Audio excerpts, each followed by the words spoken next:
What is going on, y'all? Welcome back to the JGL Sports Talk Show.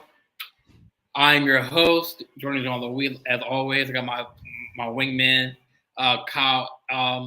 Your last name is Kyle Edwards. Edwards. Right? Yeah, Edwards. yeah. Kyle Edwards. We're back in the building, back in the studio. What's going on, man? How you doing, man? Hey, man, I'm good.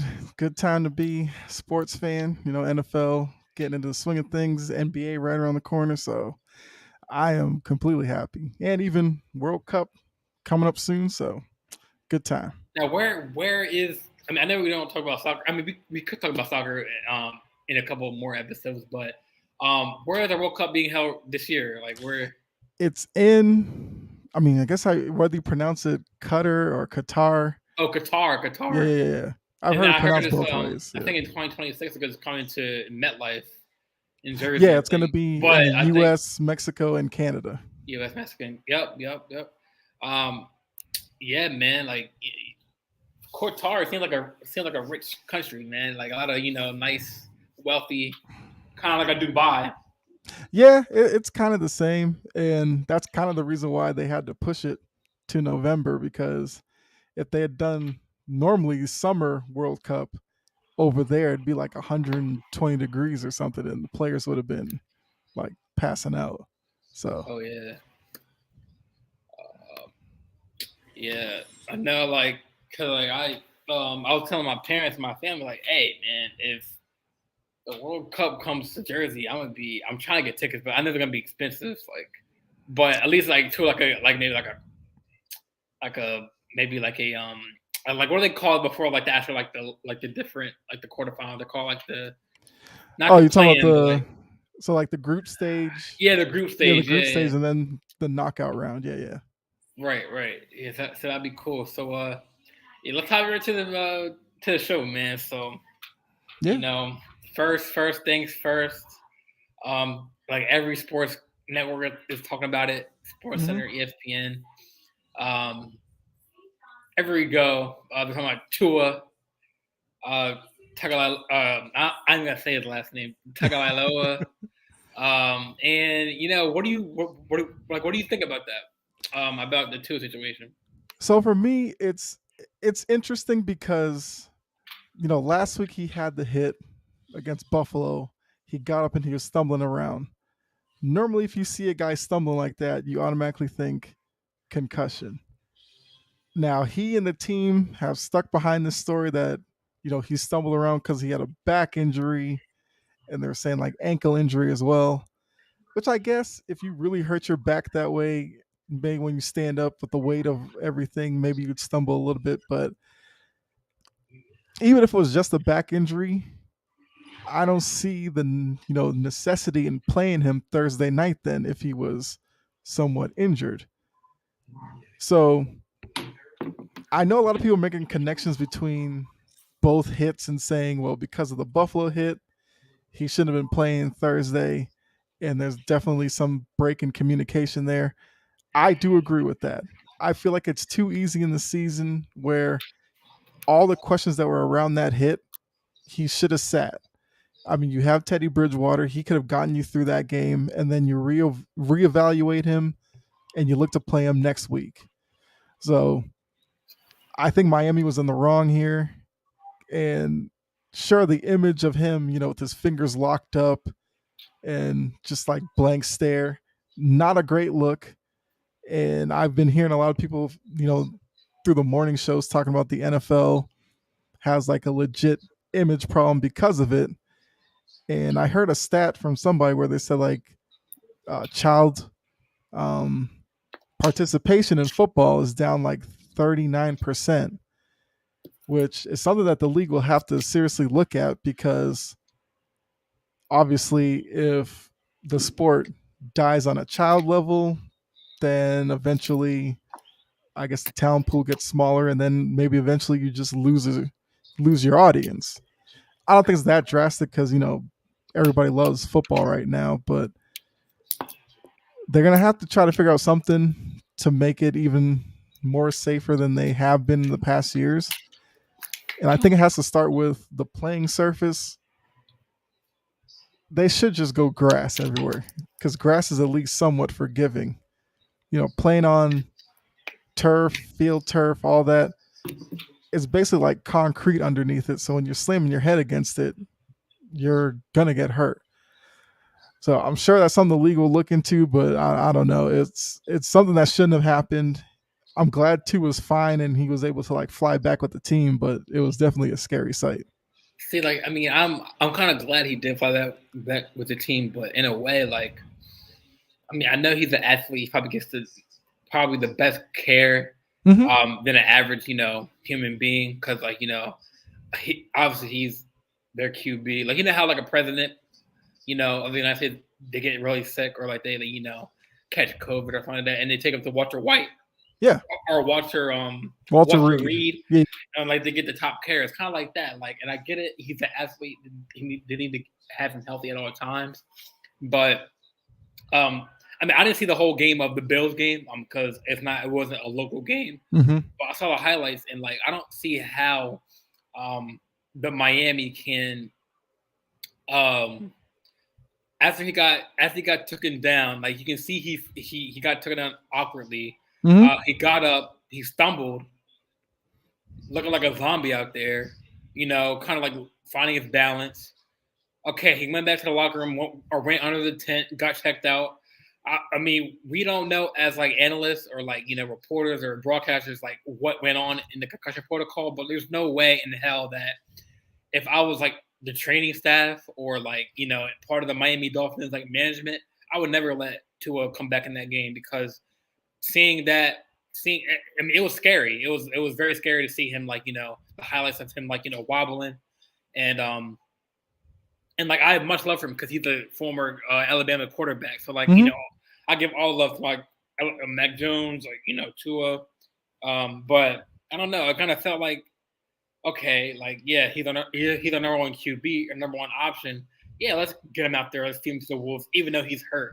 Right. Now there's some things where there's some reports saying that he did pass concussion protocol, Mm-hmm. but I mean I don't want to advertise on Bart Scott. But Bart Scott on the first take this morning said that when he was playing in the league, there were some cases where players like when it comes to like the like the test, some players would cheat the test. You know what I'm saying? And that's where the protocols are like not really reliable because and I feel like and now this happened on Thursday with the whole kind of the same like kind of sack how he got thrown onto the turf, and the way like he was on his back with his like fingers like crossed and stuff like like I mean I know we're not doctors that's above our pay grade and our our profession and but when you're like fidgety and like can't walk straight, how the hell are you gonna be able to like throw a ball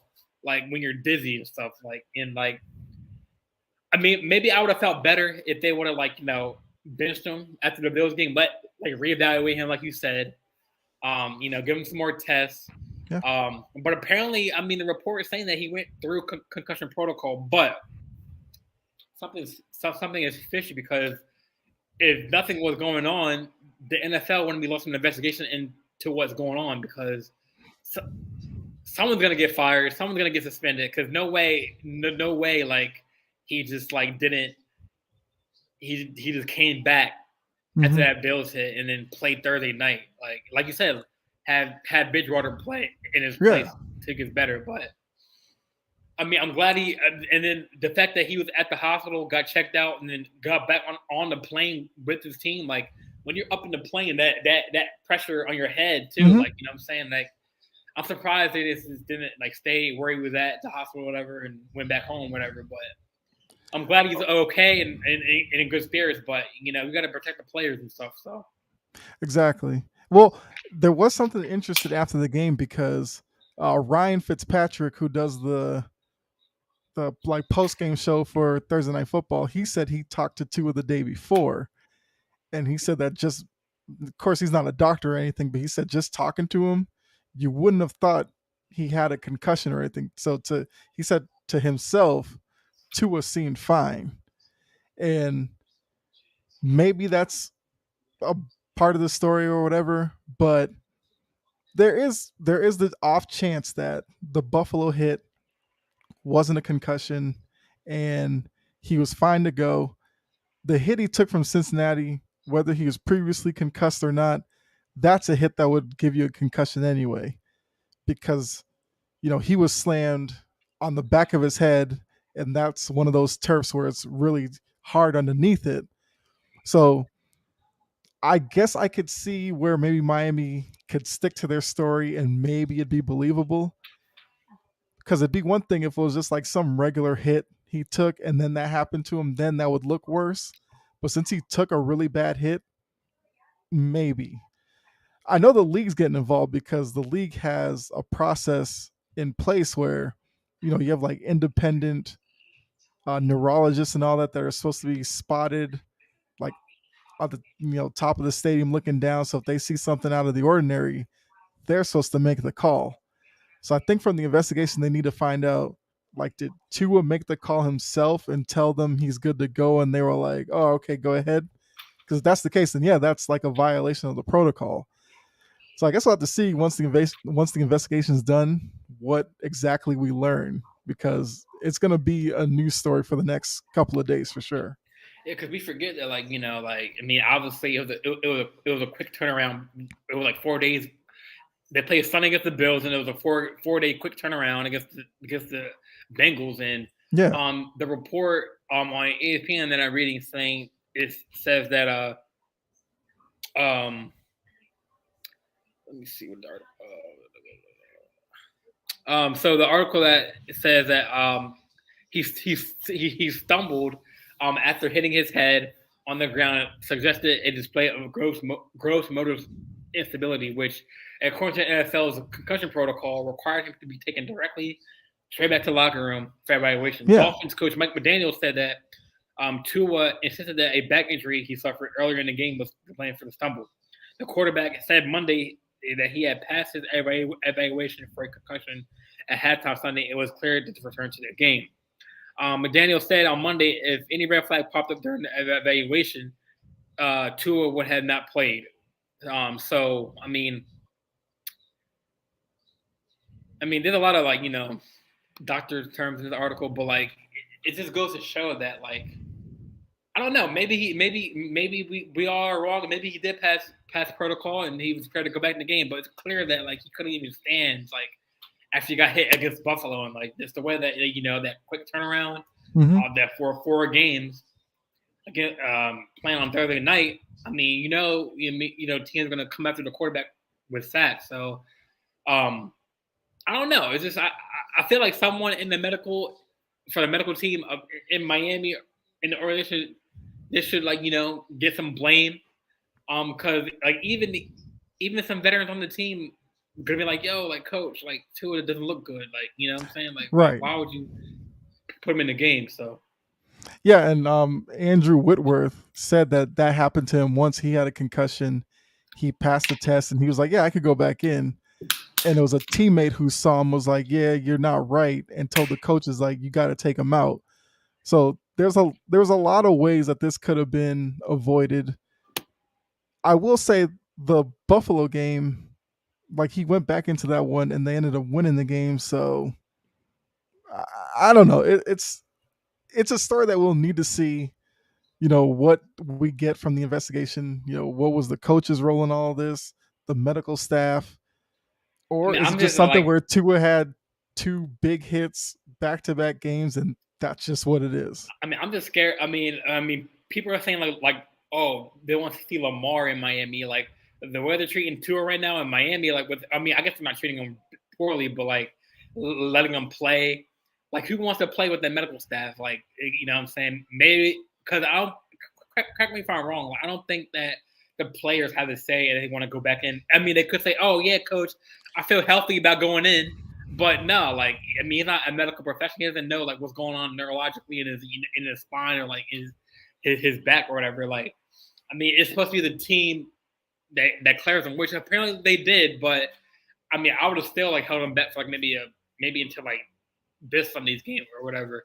Had Bridgewater play Thursday night, which he played a pretty good game. But obviously they lost 27-15. But Like, and plus it wasn't really expected. Like Bridgewater, like he wasn't really prepared for this moment to start after him, because he went down with the injury. But like I don't know, I'm just worried about his future with Miami because like like what if they play him next game, and then the same hit, same sack happens, and boom, boom, it's gonna be back to back like tests on concussion and.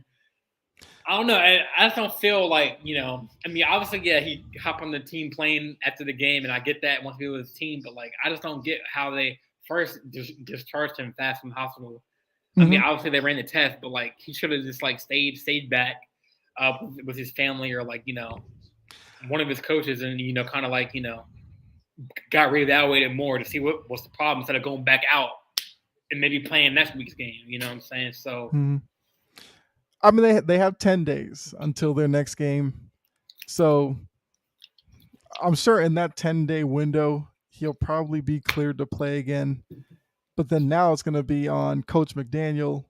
Do you put him out there and risk him getting, a concussion in 3 straight games? Because we've seen athletes' careers like considerably shortened because of concussion history. Now, it's been mainly like wide receivers and stuff because they're more at risk of taking big hits.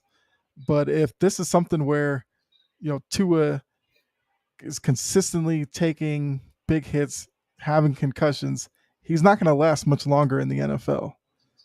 I mean, I think the only person I could think of that was maybe Jim McMahon with like the old Bears. I think he used to take a lot of hits and had a lot of concussions to the point where like he had to wear like sunglasses off the field all the time because he had light sensitivity. So maybe it's something at the end of the season. Tua probably reevaluates his career. Maybe his family talks to him. I mean, if he has any more this season, he might have to think about like stepping away from the game or something. I don't know. Yeah, like when like in the article I'm reading, it says that the section of the protocol concludes that if the team physician in consultation with the sideline unaffiliated neurotrauma consultant determines that instability to be neurologically caused, the player is then a no-go and may not return to the play.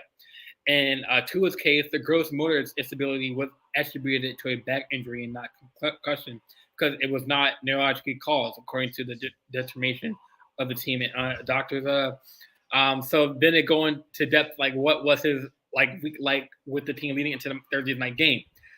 Phil said Friday that Tua was checked for concussion symptoms every day this week, including Thursday. The Dolphins did not practice Monday, which is not unusual after a Sunday night game or Sunday game, but they did release an estimated injury report as if they did practice. Totola was listed as DNP and did not participate because of back and ankle injuries. McDaniel, when Tua, so this is the important thing that I saw in the article. Like when Tua was sacked on Thursday, it was reported he went into a fencing response. What is that?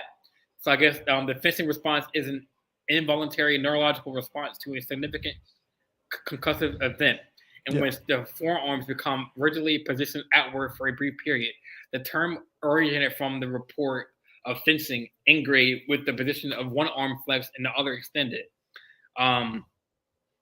So then they go with his current situation. Tagaloa was treated at the University of Cincinnati and was discharged before the Dolphins left the Cincinnati area for South Florida. Tagaloa underwent testing which showed no structural damage to the head or neck area, sources said. He was alert and had feeling in his extremities. So, I mean, so then I guess they say what's next. So I guess like phase 1, I guess the rest was the most important. Phase 2, gradual progress toward cardiovascular exercise. Phase 3, increased cardio exercise to mimic sports-specific activity.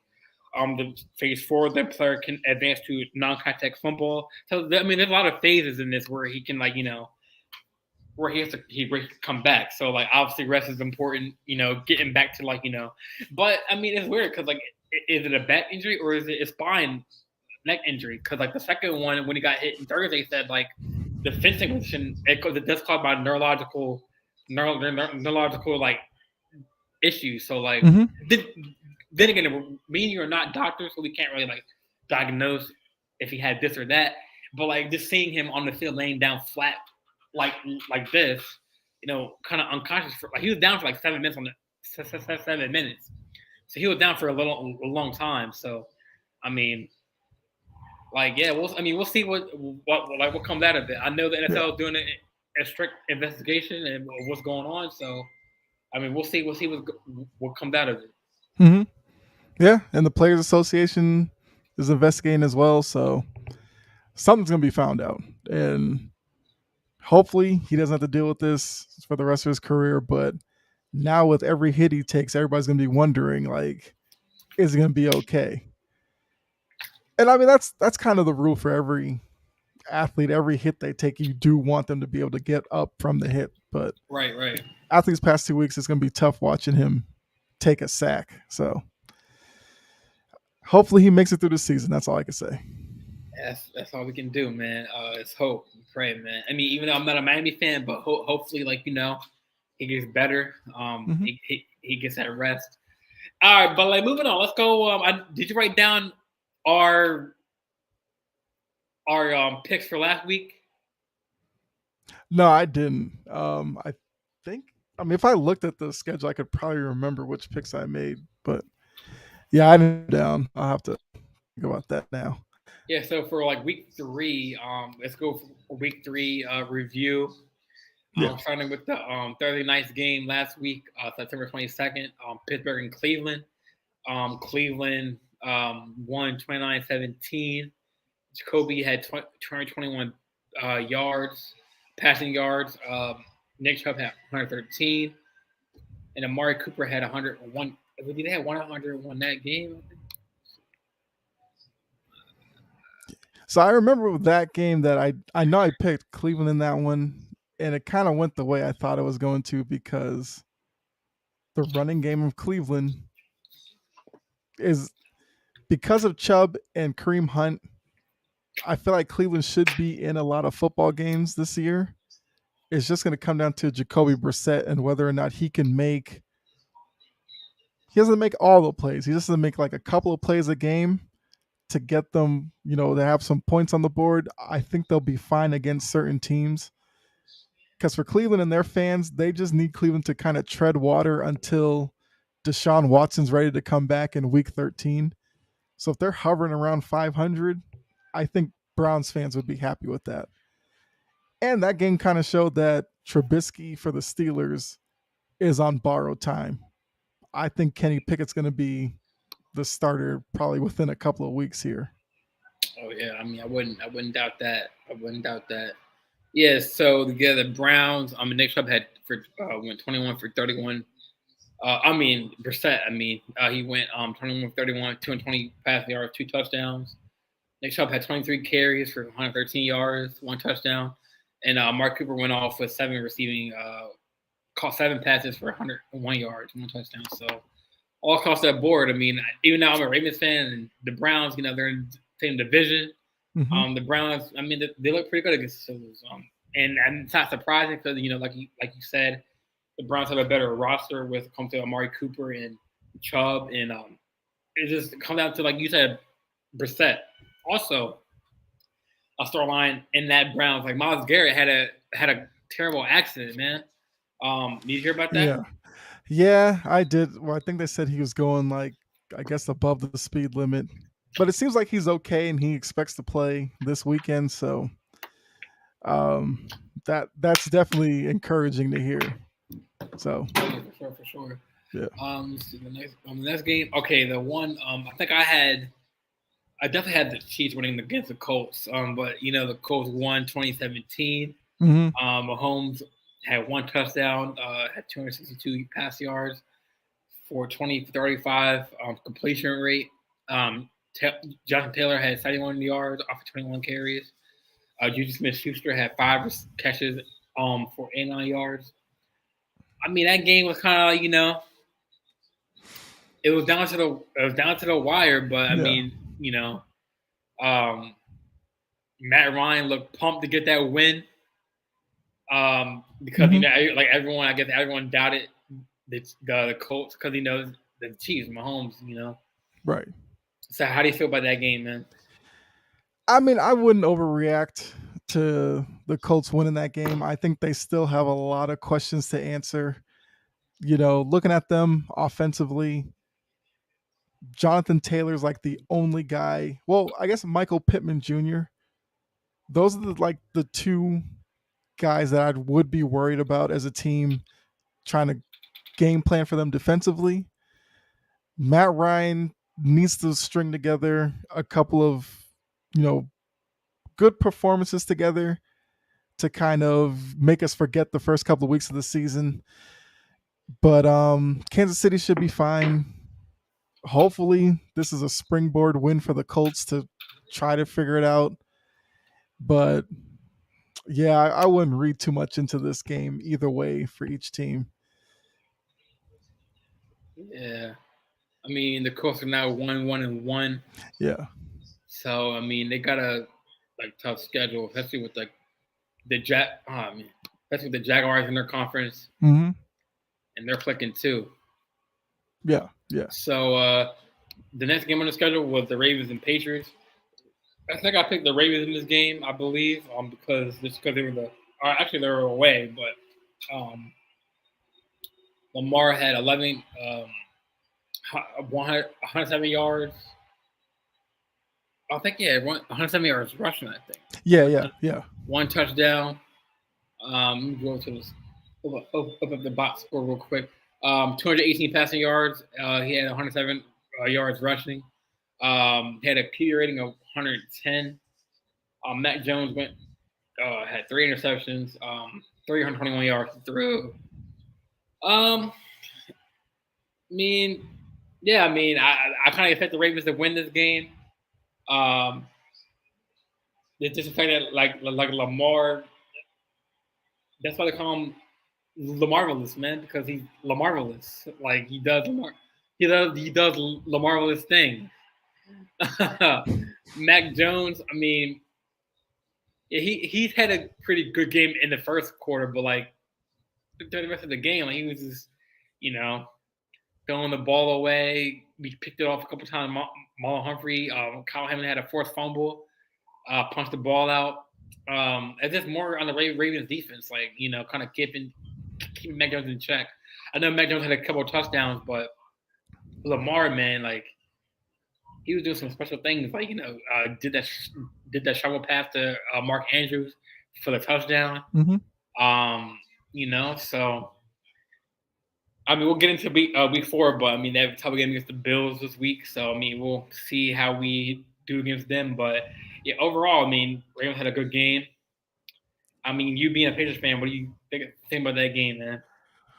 So I watched the game, and my takeaway from it was for Mac Jones, I thought Mac Jones played really well. Yeah, he had 3 interceptions, no touchdowns, but he established a connection with Devontae Parker. So that was something I could take from that, because the first few weeks Devontae Parker was trying to find his way in the offense. But against Baltimore, like he was everywhere. He caught passes over the middle. He caught passes deep down the sideline. So I think he established himself and found a role within the offense. Mac Jones threw those interceptions. Like the first one, he threw kind of a jump ball to Devontae Parker in the back of the end zone, but they weren't on the same page. That's something that would come with time. Of course, Mac Jones is now going to be out for a few weeks, but that's something that they would get on the same page with that with more games together. Second interception, he was throwing it over the middle to Devontae Parker, and I can't remember who the Ravens linebacker was, but he kind of fell back in the zone and he picked it off. That's a throw Mac Jones shouldn't make. But I kind of get where he was kind of excited for the day Devontae Parker was having, and he was really trying to make it a thing to target him. That's where it backfired on him. The third interception was kind of at the end of the game where they just needed yards. I think it was the actual play where he hurt his ankle because Calais Campbell was like barreling down on him and the pass went a little high. So those are things that, he would clean up because he's normally very accurate and protective of the ball. Lamar, I will say the Patriots defense, I mean, yeah, you look at the score and you make it, and it kind of seems like, the Ravens offense had like this great day. I actually think the Patriots defense played pretty well because they got like 4 sacks on Lamar. There was another like three that they could have had where they had a hand on him and he just slipped away. So that's the danger when facing Lamar. If you get to him, you have to get him to the ground because if you don't, then he breaks containment and now it's just backyard football at that point. And even Right. a couple of his touchdown passes, the Mark Andrews one, he kind of just threw it up there to him, and only because McCourty didn't turn around. So yeah, Lamar had a good game, but I do think the Patriots showed pretty well against them. Yeah, I know we didn't use Dobbins as much because it was his first game back. Right. I know we're gonna get him in the mix. I know. I heard that Ryan Stanley's coming back, or he's questionable for the Bills game. We're getting some key pieces back, and then we have Jason Pierre-Paul making his debut in Baltimore against the Bills. So we have some pieces that we're getting into the mix. So, Right. but like you said, like there's a couple plays where like they had Lamar in check. Like still Lamar couldn't. Yeah, they sacked him 4 times, but like even that, yeah, like when I got home, like watched it on TV, it was like Matt Jones, he just kept on throwing picks and picks. Probably because like we were blitzing him a lot in the second half into the fourth quarter. Like how Hampton, everyone was talking about how he had busted up coverage against Miami, which he did because I was there. But he stepped up in a big way. He got that forced fumble. Peters is looking like a dog. Marcus Peters is looking like a dog out there. Marlon Humphrey getting some picks. Like I said, like Ravens. We've all known that Ravens are known for their defense and like their ball hawk, tough, hard nosed defense. I think we proved that again in like against the Patriots. I'm not saying it's Mac Jones and like hopefully he gets better with his. I think he had like a high ankle sprain. Yep. So like I don't know how long that's gonna. I heard that injury can take like a while to get healthy because it's a high ankle sprain. But yeah, but like yeah, I think you're right. How like the Patriots had him in check for like a couple plays in maybe the first half, but Lamar just got in a rhythm and he threw for 200 something yards, rushed for 107, so he couldn't really get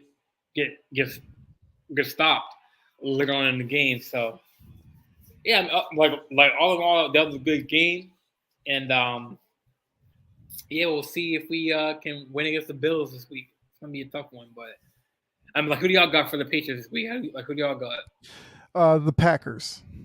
Oof. Aaron Rodgers. Yeah, but I think I know we'll talk about it later, but So it's kind of for the Hoyer show now. Yeah. Brian Hoyer. Yeah. Or Hoyer. Yeah, Hoyer he's a serviceable backup quarterback, and as I've kind of told people, his only job will be make the obvious play. If it's a passing play, hit an open receiver, just let the playmakers make plays. Don't worry about trying to extend plays and throwing over the top and all that. Don't rush it. Take what Green Bay's defense gives you, use the running game, and they'll be fine. Yeah. Yeah, we'll see. We'll see about that game. I guess we'll make our picks from this week coming up, Yeah. so we'll get more into depth in the our preview next segment. But we really don't have to talk about the next game because it was a boring ass game. Broncos Niners, 10-11, kind of a horrible game either way you look at it.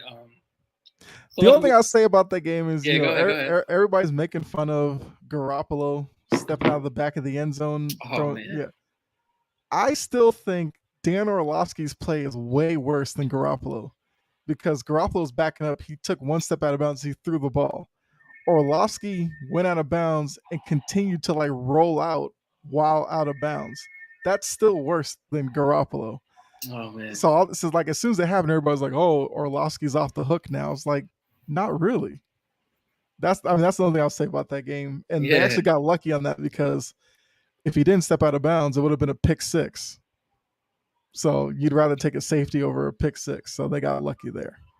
And Denver's offense still needs help. That's all you need to say about that game. Right. So yeah, Broncos won 11-10. I'm assuming there was an odd number because what that safety it was 2 points. So that it was like a low scoring, boring game.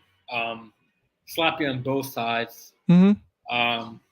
So the only issue is that like it overshadows both teams' defenses because both teams yeah. have really good defenses, but all anybody's going to talk about is how bad Russell Wilson and Jimmy Garoppolo looked, right, and the throws that they missed. So exactly. On the next game, another close game: Texans and Bears. Bears won 23-20. Raiders 24-22. Titans won that game. mm-hmm. Raiders are looking. I see all these teams like that we expect to do good, like the Raiders with Devontae Adams, like Herbert. I mean, we'll get into that. Herbert, like the Chargers, like all these teams that we thought were going to be like top tier. They're kind of they're kind of like I mean, like Raiders are like what, like 0-3. Yeah, they're winless. I will say I wasn't on the Raiders bandwagon. No, me neither. I had the Raiders finishing last in that division anyway. I mean, I did pick Adams for my fantasy football league. That's about it. I mean, I thought he was going to go off, but he hasn't been giving me those numbers. Yeah, but I mean, the people who had the Raiders in the playoffs are the ones who are really surprised by this start. Oh yeah, I'm not. I didn't have them as a playoff team, at least not this year. They still have some holes to fill because, yeah, you have Devontae Adams, you have Hunter Renfrow, you have Darren Waller. That seems like that should be a pretty good offense. Derek Carr still has his issues, and Derek Carr is one of those quarterbacks where he'll have a couple of games where he'll look great, and you'll wonder why he's only been to the playoffs once. And then he'll have a bunch of games where you look at it and be like, oh, that's why he hasn't been in the playoffs that much. Mm-hmm. And that game this past weekend was one of those where it's like, that's why, yeah. So if they can turn it around, fine. If not, I worry that Josh McDaniels is going to take a lot of heat because I think there's a lot of people who don't think he should have gotten the job there because of what happened with Denver years ago. And then that situation where he took the Indy job and then backed out of it late. So I think he's burned a lot of bridges around the league. And if this doesn't work with the Raiders this year, I wouldn't be surprised if he was one and done. I don't think it's going to happen. But if that happens, he probably wouldn't get another shot at a head coaching job, at least in the NFL, I think. Yeah, I mean, I would definitely agree with that. Let's go briefly down the line of the games. Bills and Dolphins. Dolphins won 21-19. Lions 28-4 against our Vikings 20-24. Mm-hmm. Bengals smashed the Jets as usual, 27-12. Eagles 24-8. A very hot team. They beat the Commanders. Panthers Saints. Panthers won 22-14. Jaguars looking looking good. They smashed the Chargers 38-10. And as for Keenan Allen, it got ruled out of this week's game, so he's out again. So that's a wide receiver out. Yeah. Rams beat the Cardinals 20-12. Falcons Seahawks. Falcons beat the Seahawks. They got their win 27-23. And then the 4:00 game, the Buccaneers Packers 14-12. Another, close, unusual like game, 14-12. And then the Monday night game, Cooper Rush led the Cowboys to a win in 2016. So now, let's talk about the Cowboys game. So we all know Dak is slowly coming back. Mm-hmm. Cooper Rush is doing good things as a backup. I mean, do you think that? I mean, Jerry Jones has said that he likes Cooper Rush.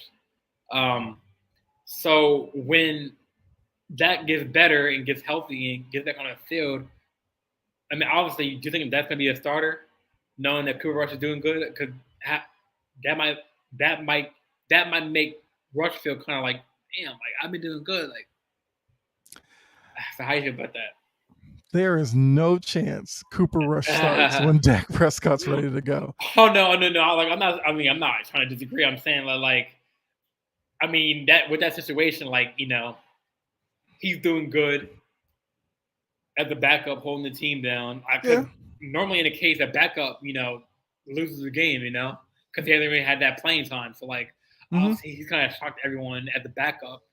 He's has the Cowboys fans, Cowboys fans are Cowboys fans. They're always going to Exactly. they're always going to support, whatever player on their team, Mm-hmm. whatever. But I mean, what do you think about it? I mean, obviously, Dak will come back to Yeah. start, but with that production that Cooper Rush is playing with, that might be wasted, I still need to see a little more from Cooper Rush because I'm still of the mindset that the 2 games he's won might have been more about the opponent than about his production. And he's also had 2 good games of Ezekiel Elliott and Tony Pollard. So is Cooper Rush the type where if the running game isn't effective, could Mike McCarthy put the ball in Cooper Rush's hands 40, 45 times, make him throw it, and the Cowboys get a win that way? I don't think so. I do think for the way that the game plan has been the past couple of weeks, Cooper Rush fits that well, where it's, a lot of running the ball, a lot of short passes, and the occasional intermediate ball because he does throw the ball pretty well. That touchdown pass to CeeDee Lamb was like one-handed catch in the back of the end zone. That's a great throw. So the talent's there. I think Cooper Rush at this point is kind of playing for he's like auditioning for other teams for next year. And True. maybe he gets a starting job out of it, maybe not, or maybe he's just right back in Dallas as a backup next year. But I don't think he's done enough yet to be elevated to the point where it's like, teams with struggling quarterbacks should be looking at Cooper Rush for, solutions next year. So that's where I am with him. But Yeah. I mean, I get Jerry Jones saying that because, it's good to feed Cooper Rush's ego so he can continue to get good starts out of him. But yeah, he's still a backup quarterback to me as of right now. Yeah. I definitely agree on that. But yeah, I mean, obviously, your Dak's going to be that number one quarterback when he comes back. But see, Dak, I mean, he's a good quarterback. It's just like he's like kind of like injury prone in a way. Mm-hmm. I mean, I mean, when he got hurt, like was it the Achilles? He got, or was it the ACL? I mean, it really wasn't his fault who they got hurt because I Oh, guess the way you're talking about the one where where he basically his landed. leg was like pointing the wrong direction in the middle of the field. Yeah, that Yeah, one. I wouldn't really put that as injury prone because that's like a freak thing A that freak happened. thing. Yeah. Yeah, I mean, so you can't really place the blame on that, but like you can't really haven't played a full season since like since that happened, and then Mm-hmm. with his finger issue or a thumb, Yeah, it now with seems like there's that, always something with him or every something with year. him, so Yeah. you can't really guarantee he's gonna be start a whole every all 17 games. Mm-hmm. Um, all right, now I mean I know you've been waiting for this. Let's go to our week 4 um, previews. Yeah. Let's go ahead. We got some big games Yep. for week 4. I guess I mean so the Bengals and Miami kicked it off on Thursday night. Yep. Tua went down with the injury. Mm-hmm. Bengals won 27-15. And on this next game, I guess on ESPN, Bills and Ravens. So the Ravens are actually Buffalo. Well, the other day, Baltimore was 3 points ahead, but now Buffalo is now the 3-point favorite in the game. But I still think that like if the way our defense is clicking, I think we can. Especially with like I think Micah Hyde is still out Yep. on the defensive side of the ball. I mean, as long as Lamar can stay protected and throw it, I mean, I think the Ravens can upset the Bills. I mean, it's gonna. I don't know why the game is not prime time instead of a 1 o'clock game. Because everyone wants to have their eyes on Lamar and Josh Allen, but I mean, I'm sure it'll probably be one of the prominent 1 o'clock games nationwide. So I think a large part of the audience will be able to see it. I do think what may have swung the line the other way was that Mac Jones put up 300 plus against the Ravens defense, and to Vegas and bettors, you look at Josh Allen and the wide receivers that he has, you would say that they're better than New England's group right now. So in Vegas's mind, if Mac Jones threw for 300 plus, then you should probably write in Josh Allen would do the same, if not even more, and probably wouldn't have a 0 touchdown, 3 interception line. That's the only thing I think of. And then defensively, Buffalo has a lot of question marks in their secondary because no Micah Hyde. Poyer, I think, will play, but he's going to be hobbled. They still don't have Tre'Davious White, and those are three major pieces in the secondary. So it's a game that, if Lamar is on in terms of accuracy and stuff, it could turn into a shootout both ways. But Baltimore does play a lot of man, like press cover. And right. if Lamar's off with accuracy, it could turn into like a couple of turnovers. So it could go either way for sure with this one. I do think Baltimore probably pulls this one out because I'm just assuming that Buffalo's going to bring a lot of blitzing to Lamar and he's going to escape at least 3 or 4 of them and have big plays with his legs. And I think that's going to be the deciding factor. So you have Baltimore being in Buffalo? Yeah, I think it's going to be a very close game, though. Okay, yeah, like I'm going to ask what the score is going to be. I could see. I could see like 27-26, like a Justin Tucker field goal being the difference. Oh yeah. Yeah. Okay. I mean, I kind of I had the Ravens winning 24-17. It's gonna be a close one. Just because they're the two most prominent quarterbacks in today's game right now. He's up there with Hurts, Lamar, Josh Allen. If you rank them right now, it'd be Lamar, Josh Allen, and Hurts, or maybe Hurts in that same tier as Lamar because they're still undefeated.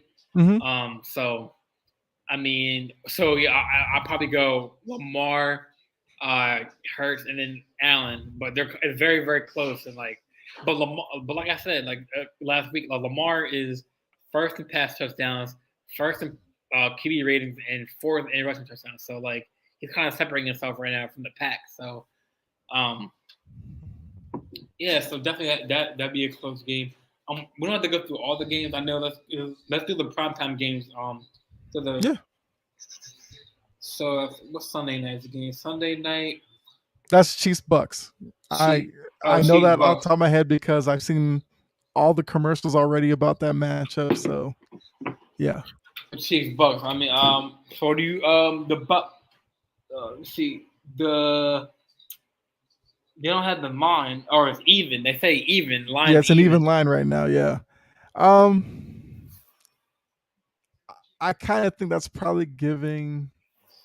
Okay, so I'll say that's probably giving the Bucks more credit than maybe they should right now.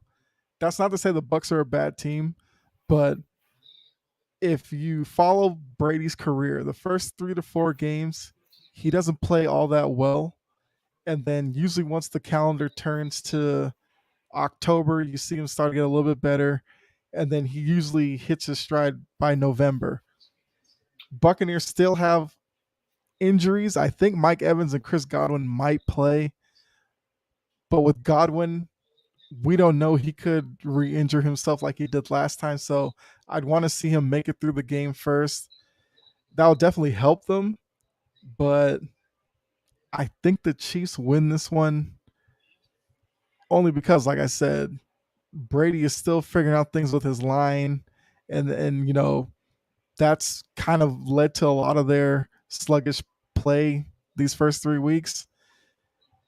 And the Bucks defense is pretty good, but I mean Kansas City's offense, when clicking, is still very high powered even without Tyreek Hill. I do think this is another close one. I could see it being maybe like a 26-23 type of game for Kansas City. But I think we'll start to see some of that play from the Bucks in this game, where we'll be like, okay, we're starting to see little pieces of that championship quality team. Yeah, and I forget this matchup was the Super Bowl matchup Yeah. a couple years ago. So I mean, is it at Arrowhead Stadium this time around, or is it in Tampa?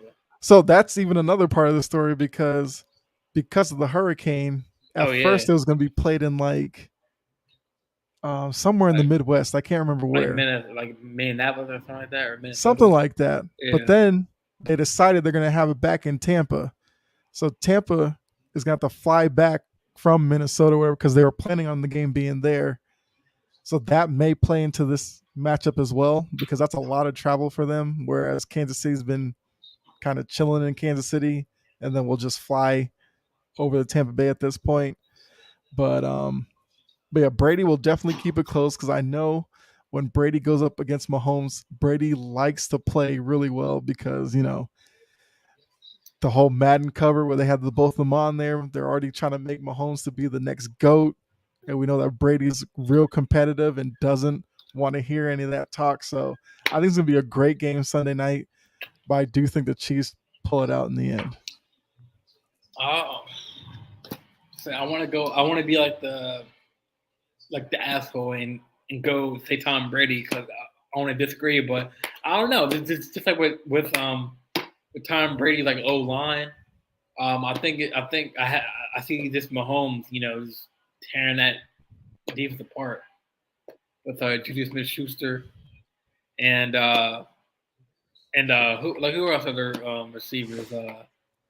I mean, they have Smith Schuster. They have they have Kelsey at the tight end spot. They have was it Mecole Hardman? Oh yeah, I Hardman. think is Yeah, the wide receiver on the other side.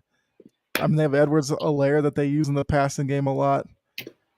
So they have several ways to attack defenses. I mean, if Godwin and Evans are legitimately healthy, then the Buccaneers will be right there with them. If they're hobbled in any way, then it'll be tough, for Brady in that offense to put up points, I think. yeah. I mean, it's going to be a good game. I have the Chiefs winning. I think Mm-hmm. it's going to be 30 Chiefs, Bucks 24. Bucks lose by 6 points. Just because the way I saw the way that game ended against the Packers, the snap counts were kind of off. Yeah.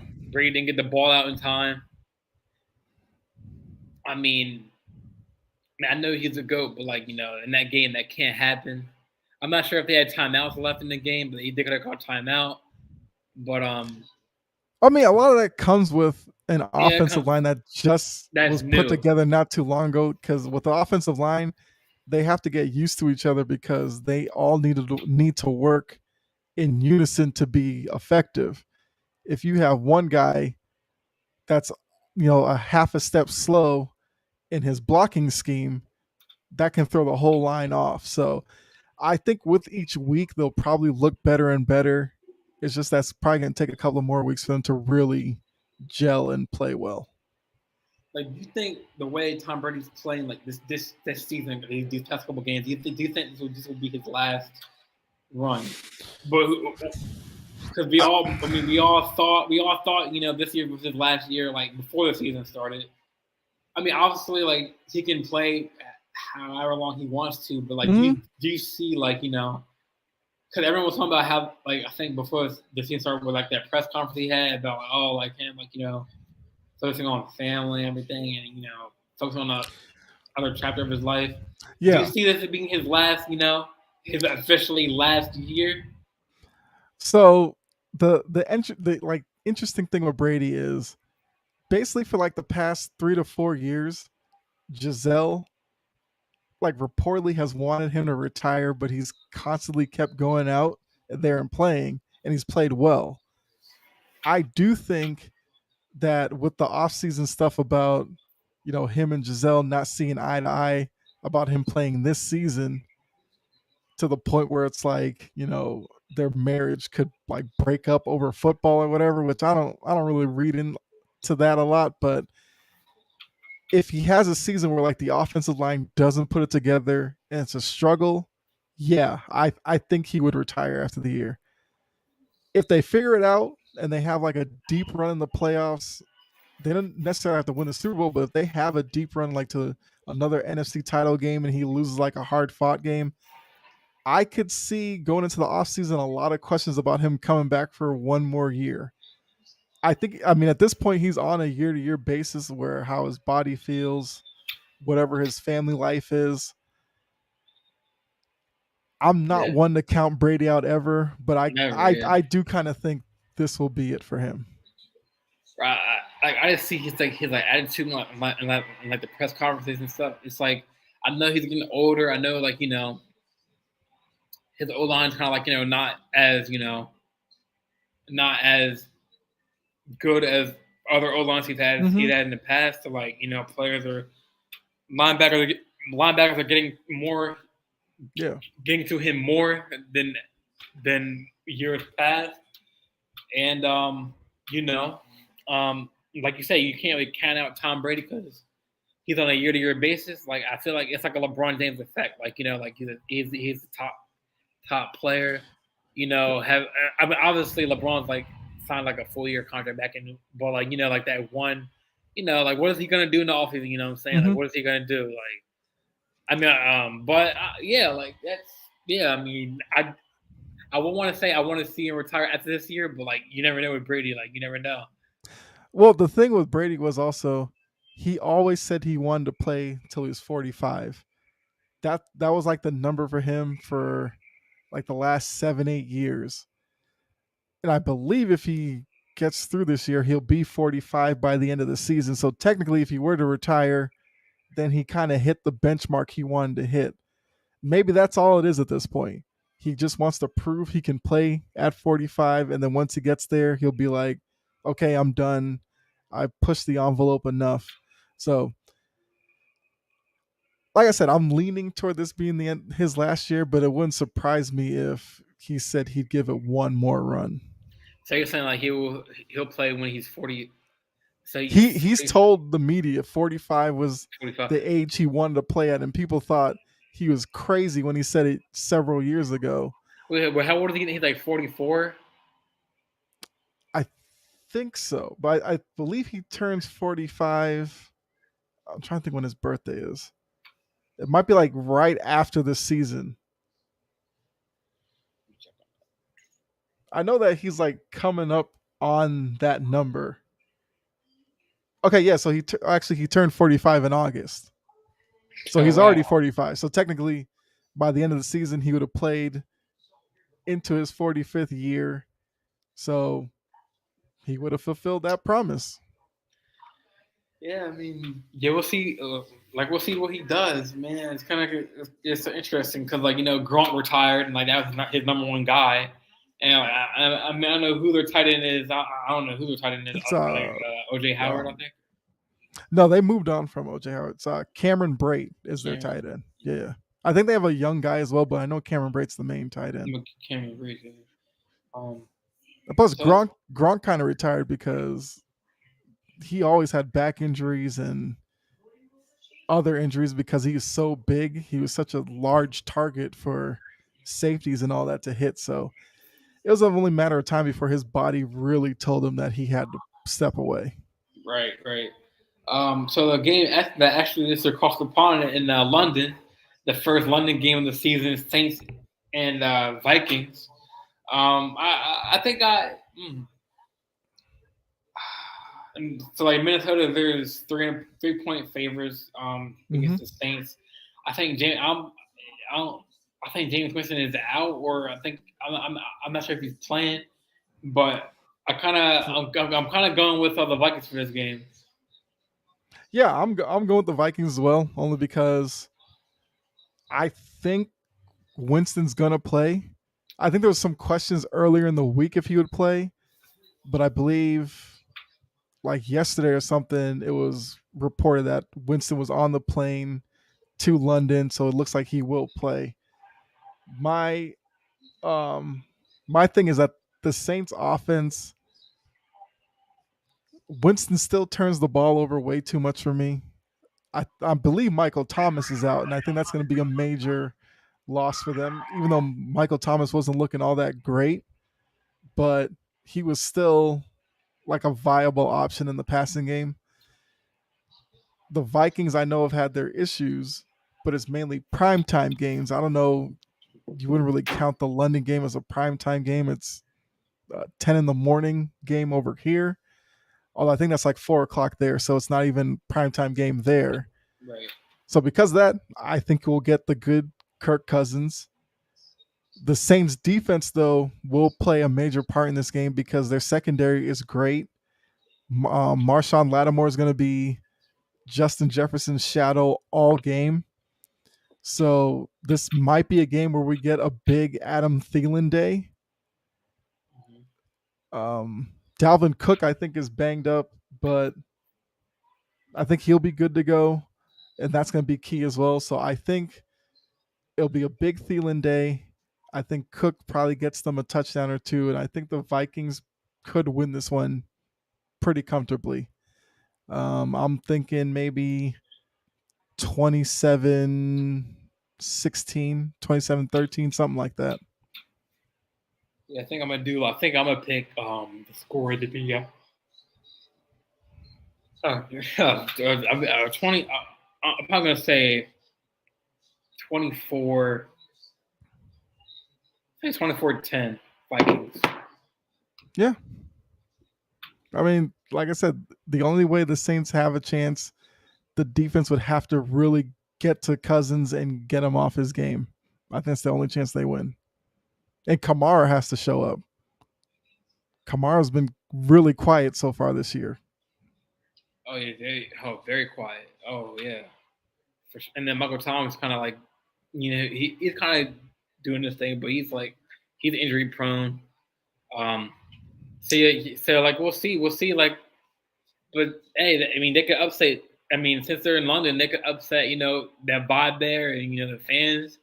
I mean it could be a factor, in that Mm-hmm. game. So maybe Saints can pull it off, but Yeah. I feel like Matt. I feel like Kirk Cousins can pull it off, man, for sure.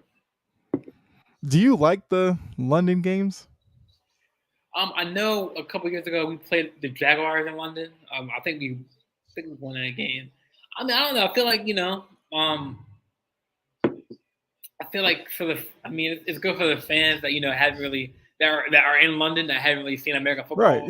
Yeah. So it gives them. I mean, football football is played in the USA. Um, with the MLS. So I mean, I Mm-hmm. feel like bringing that aspect over to like the to London is good. You know what I'm saying? I mean, because like Lamar Jackson, or like these QBs, these players, they're not just well known in the USA. They're well known globally. You know what I'm saying? Right. Like Yeah. in other countries. So broadcasting that to London and in other countries, I'm not sure if Roger Goodell has a game in Mexico this year. I'm not sure. I'm I not. think they do. I think So I think there's going to be one in Mexico City this year. I yeah, think. and yeah, I mean, I like that aspect of it. Like, getting the fans, accustomed to like the American football, Mm-hmm. how it's played, and I'm not sure what stadium it's played at. I gotta look at I what stadium, like I feel Wembley like I Stadium. feel like they either use Wembley or Tottenham Stadium. I can't remember what their stadium is. I think those are the two that they usually use. So I'm assuming this one's probably at Wembley. Wembley, yeah. Yeah, I mean, so, like, what do you think about that? Like, do you like the aspect of that, like going to London? I think it's a great idea. I mean, You I'm can like sure kind of like, a lot of the players don't like it because flying over yeah, to London's kind of a hassle. But when the games are there, like the fans don't have a necessary team to root for. Although exactly. So it's not like neutral. the Jaguars Yeah, have kind of become like the London team the past few years. But when they show the crowd, you'll see Falcon jerseys, Patriots jerseys, Steelers jerseys. So clearly, it's a market that likes the sport.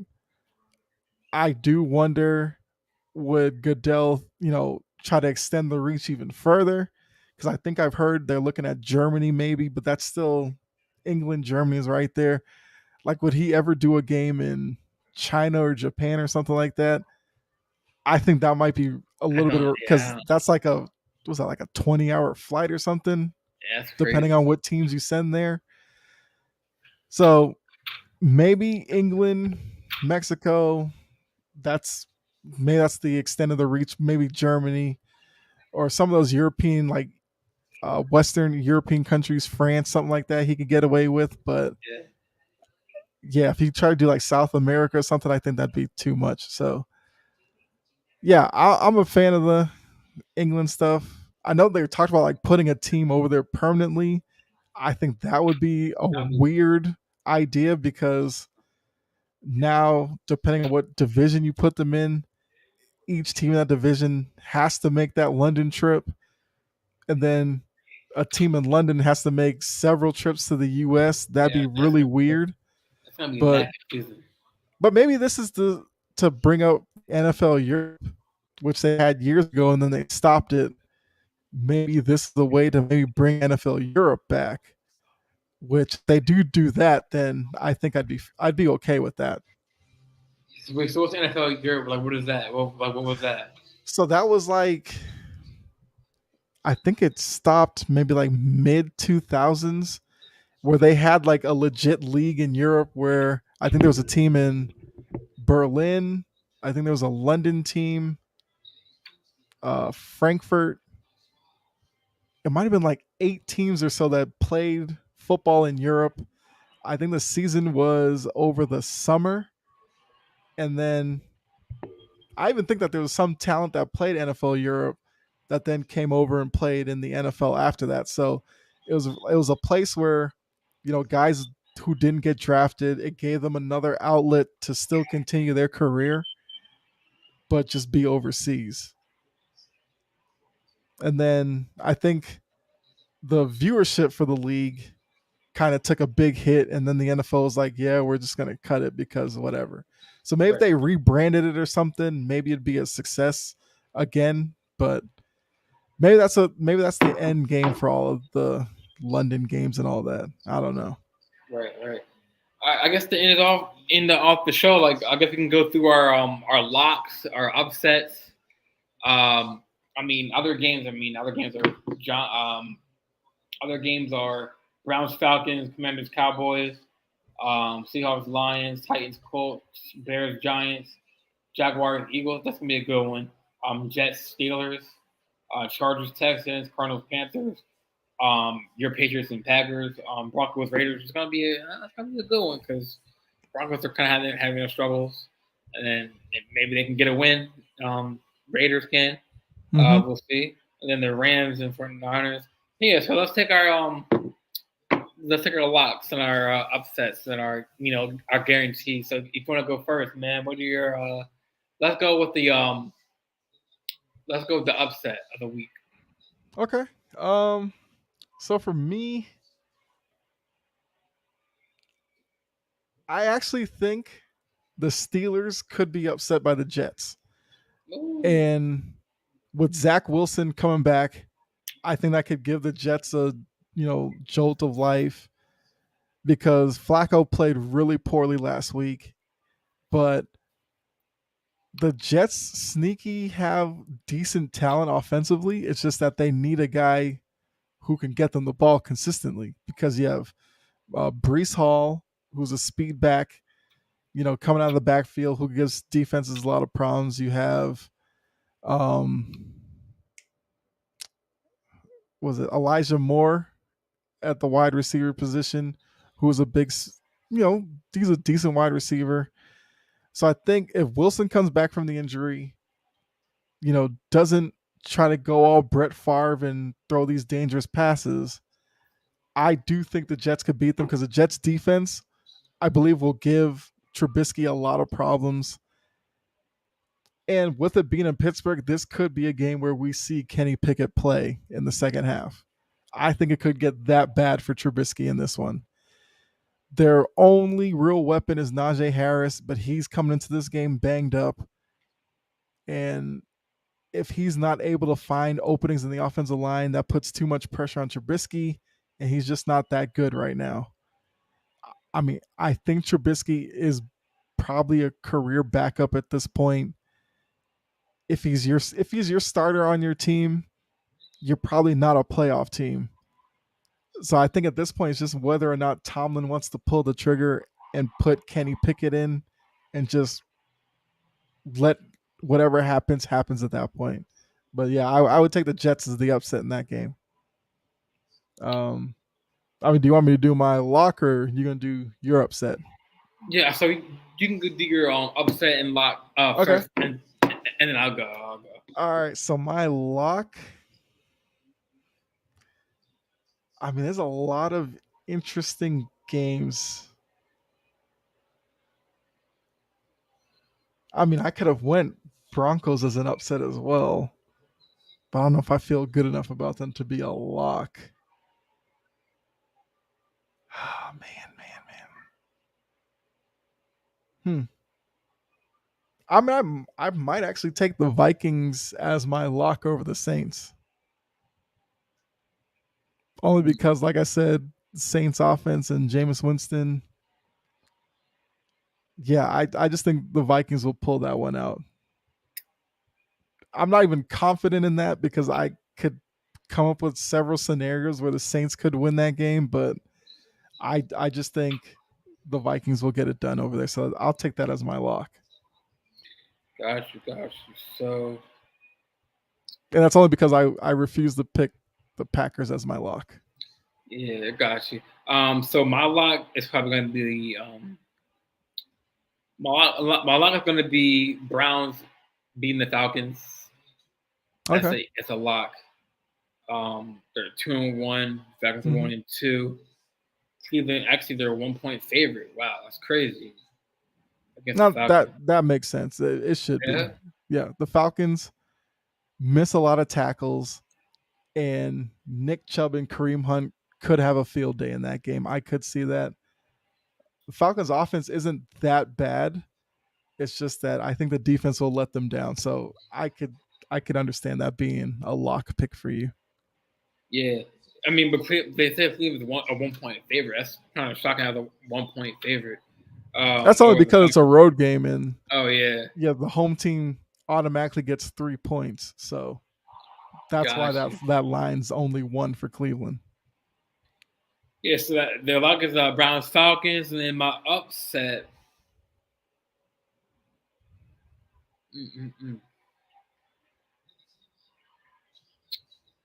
My upset's gonna be.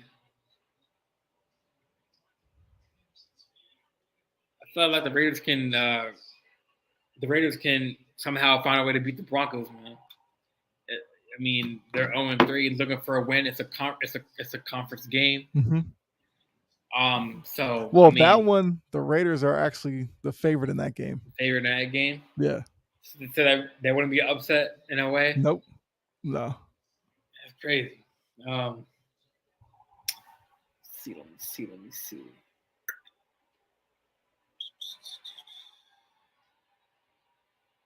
Okay. Or actually, Lions are 3.5 of the Seahawks.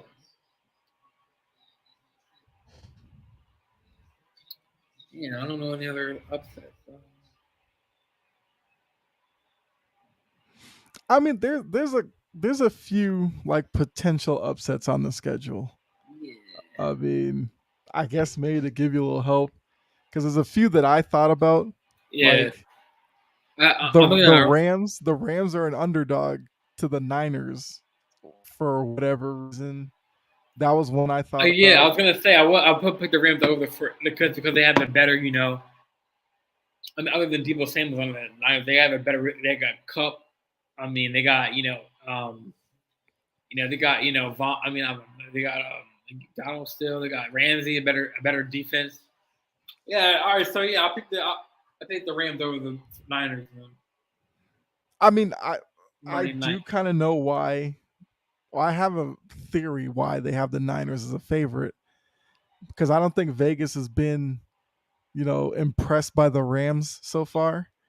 And one sneaky story that people probably need to look at is why Allen Robinson is not a major part of their offense. For whatever reason, Stafford doesn't look his way a lot, and I mean, he always looks at Cup first, then he looks at like Higbee second, and it's gotten to the point where he's looking at Skoranek more than Allen Robinson, and I think that's crazy. So if Stafford can start getting Allen Robinson into the flow of the offense, I think the Rams could really take off. But I think that's part of the reason why the Niners are the favorite because the Niners do have a good defense. I will give them that. And I guess they probably figure Garoppolo will play better at home than on the road. So I guess just to end it off, I guess the last segment, both segment and Judge. I know we talked about, in the previous shows that mm-hmm. He wants that, he wanted, or he's reaching for that 61, or 61st home run to tie Roger Maris and Yep. The home run or season home run record. Aaron Judge got it against the Toronto Blue Jays on a 3-2 count. He hit the ball at the park, and mm-hmm. now he's looking to overpass 661. So I mean, I think this etches or sketches Aaron Judge MVP, debate. I think it squashes the debate mm-hmm. for MVP. What do you think about that, man? Like, what do you? I mean, if there's one thing you can say about baseball is they're very, big into history and records and all that. So if Aaron Judge gets number 62, I do agree that probably locks up the MVP only because of the significance of doing that, especially as a Yankee, taking the record from a former Yankee. It'll just be that big of a deal that he'll have to get it. Now, I would also leave it up to baseball to be kind of cowardly and give like Aaron Judge, Silver Slugger award for being like the best hitter, but then give the MVP to Ohtani. I don't think that's going to happen, but baseball would do something weird like that because that's just how baseball is. But yeah, if he gets 62, he'll be MVP. He'll deserve it. And I mean, that's coming from a Red Sox fan, so it's hard for me to give Yankees any praise.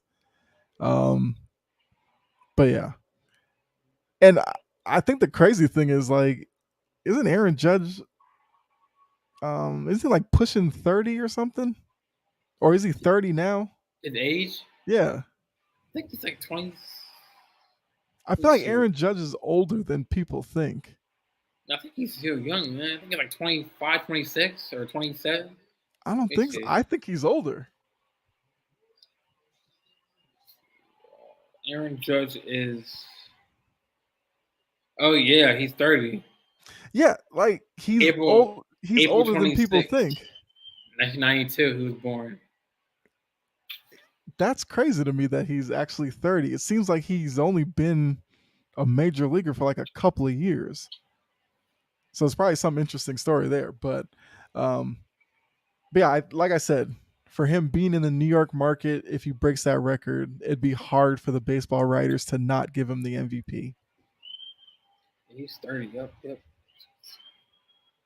Yeah, I didn't even know that. Like I thought he was like 29, 28, 20. It has to be something where he must have been in the minor leagues for a while. Yeah. But that will end tonight's show. Again, thanks Kyle for coming on as my co-host, man.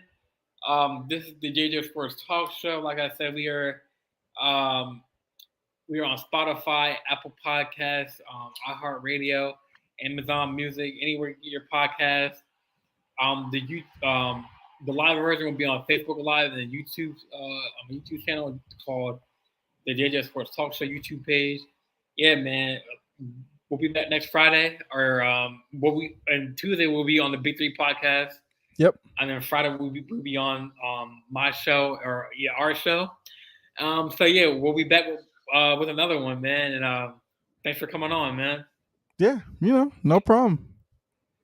It's always a good time. So Yes, sir. Yeah, football's back, basketball's coming back, y'all. So be prepared for some NBA talk next podcast show. Yep. We're supposed to talk about NBA last podcast or this podcast, but we just got so wrapped up in NFL and other things. But it's all good. It's all good. Mm-hmm. Preseason starts. Actually, it starts now. The NBA. A couple games happened. Golden State played in like Tokyo, which that had to be the like coolest experience. Oh yeah, for sure. But yeah, like this will do it for tonight's episode. Thanks for tuning in, and like I said, you can follow the podcast on Apple Podcasts, Spotify, Amazon Music. Am I missing anything? iHeartRadio, everywhere you listen to podcasts. We there. So thanks for tuning in, and we'll be back next week. Yep. All right.